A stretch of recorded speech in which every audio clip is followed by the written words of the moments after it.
Hello again, my good people, and today we are back once again with another video of me modifying the Kawasaki Z900 26 plate.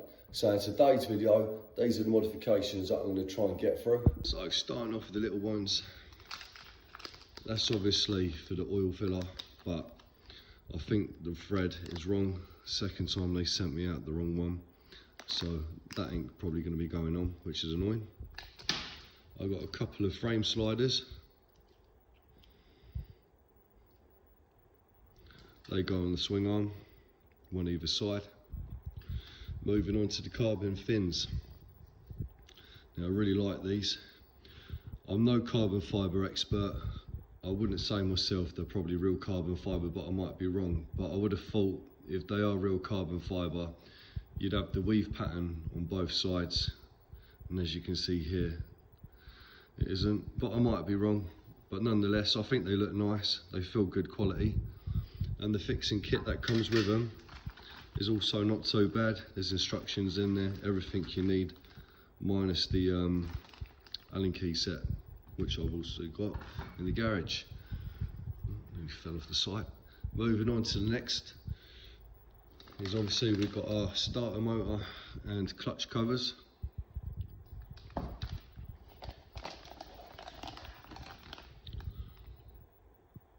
Which I think look quite nice.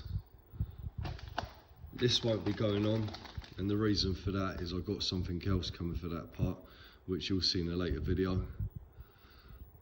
And last but not least, we've got a carbon steering damper. I've never fitted one of these in my life, but since I'm new to biking, I think it's not a bad addition, as it's also a safety feature. But it's probably only a safety feature if it's fitted correctly, so we'll have to see how we get on with that one. Now for you that might have watched the video last time, you would have seen that I've already started modifying the Z900. So what I'll do, at some point throughout the video, I'll give you a little once around the bike, and I'll show you what I've added and see what you think. The kind of look that I was going for was OEM plus kind of look, so I wanted it to look not too in your face, kind of like low key, and if you looked at the bike you wouldn't know whether it was an addition or not, but obviously for people that know about bikes will know what's what, maybe other people won't. So yeah, we'll head out into the garage now and start cracking on with it. Right, so forgive me because I know the light's not too great in here, but anyway, this is the bike. We'll have a little walk around in a minute and show you what's what. Looking fresh.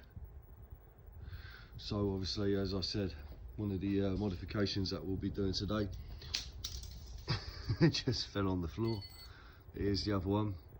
It is the slider, and if I'm thinking right, it connects to the swing arm just there. So I'm going to get my Allen key on it now, see how we get on. And there we have it, just like that. It's installed. Obviously, there's another one not installed, a little bit dusty. There's the exhaust system not installed. I think that is so much nicer than the standard exhaust that comes with the bike. Obviously another body frame slider there. As you can see, I've kept everything within keeping of the frame colour. So we've got a little green accents. And then I fitted the carbon exhaust cover, which I think is a nice addition. Like a little green reservoir cap. Another body frame slider. Carbon side panel to replace the aluminium one. Moving round to the front. Some fork protectors, which also glow in the dark. Body frame slider on the front, slider there, and a nice fin just underneath the headlight, which I think gives it more a kind of an aggressive stance. So I think the carbon fins that I'm about to install will complement that pretty well alongside the carbon side panels. I think in some respects you can't ever have too much carbon. That's my personal opinion. Oh yeah, that's another addition that I also made. I don't know why, but from factory, Kawasaki only decided to pinstripe half the wheel on both sides, front and back. So I got some decals and I pinstriped the rest of them. I know the colour's slightly off, but then again, the colour's slightly off with the frame compared to that. So it's within keeping. And also, as you can see under there, the radiator grille.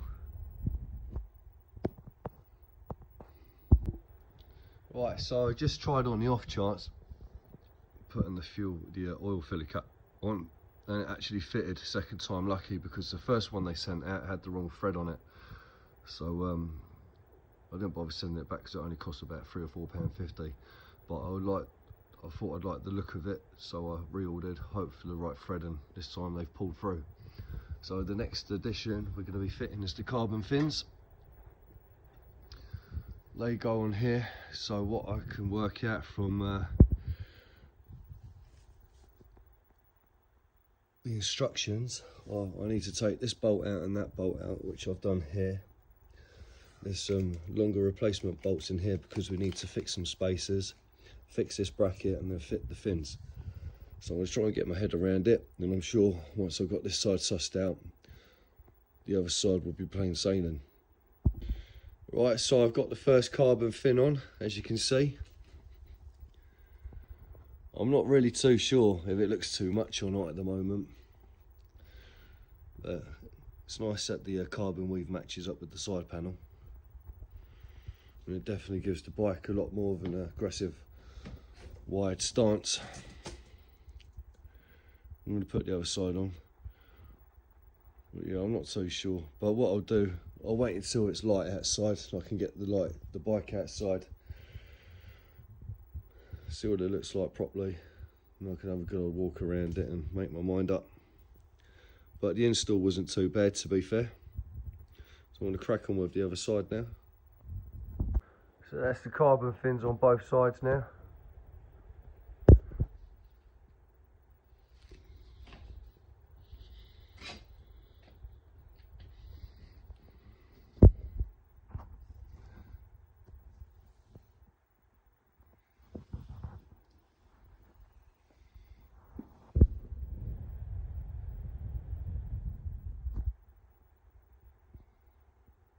So yeah, this is what we're looking like from sat on the bike.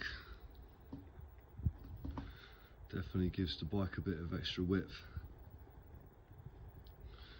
I think they will grow on me, to be fair.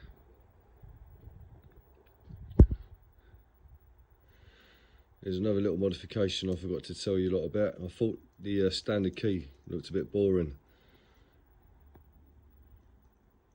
so I got that little cover for it, which I think is a nice little addition.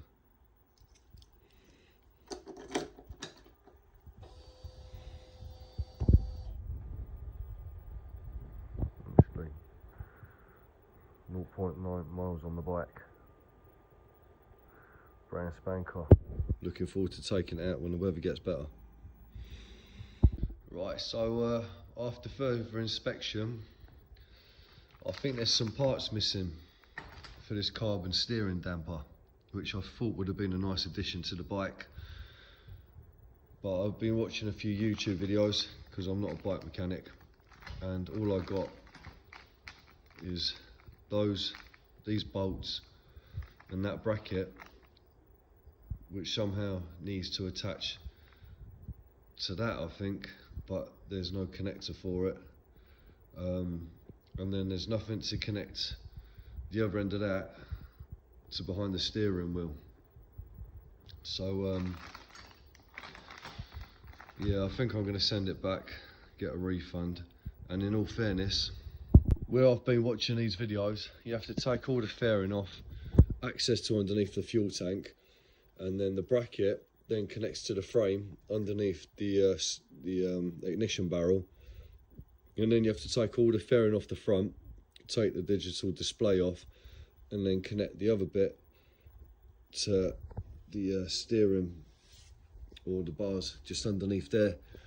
So obviously with everything else I've put on the bike, like as to that, the carbon panels, the exhaust system, which was just literally a slip on, like little bits and pieces like this, I didn't actually have to start taking the bike apart. And I've not actually rode the bike yet, so I don't really fancy butchering it, do you know what I mean? So if I do get a steering damper, it'll be at a later date, after I've enjoyed the bike for a bit and I've learnt a bit more. So yeah, I think I'm going to call it a day now, as it's getting quite late. I'm happy with the bits and pieces I've put on the bike today, the new additions. I've got a feeling them carbon fins are going to grow on me. I'm looking forward to getting it outside in the sunlight and seeing it outside properly, and being able to have a nice little walk around. So yeah, in the next video, what I'm going to be doing is I'll be changing the clutch cover amongst something else around the area if it turns up. I've ordered a new seat for it, a new carbon tank cover, some new carbon fairings to go on the side, and the tail tidy, because that is an absolute monstrosity. I've also got a smaller plate for it, not one that's like too small, so I don't want to be taking the mick, but one that isn't like a billboard at the same time.